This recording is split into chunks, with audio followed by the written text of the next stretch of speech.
Hi everyone, నవరాత్రులు వచ్చేస్తున్నాయి కదండి. అమ్మవారి పూజకి సిద్ధమైపోదామా? ఆగండి. సిద్ధం అంటే కావాల్సిన పరికరాలు, వస్తువులు, చీరలు అవి కాదు. మన మనస్సుని పూర్తిగా అమ్మవారి పాదాల చెంత నిలపడానికి సిద్ధమవుదామా అని. పిచ్చి పిచ్చి ఆలోచనలు, బ్యాడ్ థాట్స్ లేదా అనవసరపు ఆలోచనలు ఇవన్నీ మనల్ని ముంచేయడం వలన మన యొక్క 24 గంటల్లో చాలా గంటలు వేస్ట్ అయిపోతున్నాయి. ఈ వేస్ట్ని తగ్గించాలంటే ఆలోచనలని తగ్గించాలి. ఆలోచనలు అనేవి ఎప్పుడు కూడా అతిథుల్లాంటివి. వాటికి సత్కారం చేస్తే అలానే ఉండిపోతాయి. అవసరం లేదని పట్టించుకోకుండా వదిలేస్తే అవి కూడా మనల్ని పట్టించుకోకుండా వెళ్ళిపోతాయి. రానున్న 9 రోజులు చిత్తశుద్ధితో అమ్మవారిని కొలుచుకుందాం.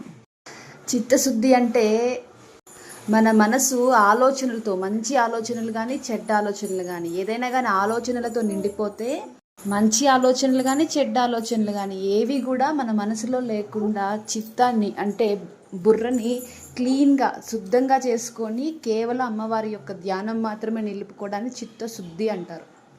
అంటే నేను ఇన్ని రకాల దీపాలు పెట్టా, ఇన్ని పూజలు చేసా, అన్ని రకాల బొట్లు పెట్టా, ఇలా ఇదంతా కూడా సాత్విక అహంకారం అయిపోతుంది.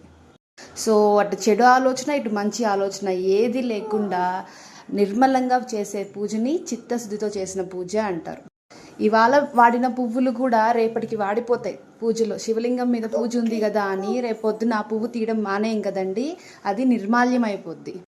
నిన్నటిది ఎప్పుడూ కూడా నిర్మాల్యం కిందే భావించి తీసేస్తాం. అలాగే నిన్నటి ఆలోచనలని పక్కకి తీసేసి ప్రజెంట్ మనం పూజలో కూర్చున్నాం కాబట్టి ప్రజెంట్ విషయం ఆలోచించాలి. దాన్నే చెప్తారు పెద్దలు, లివ్ ద మూమెంట్ అని.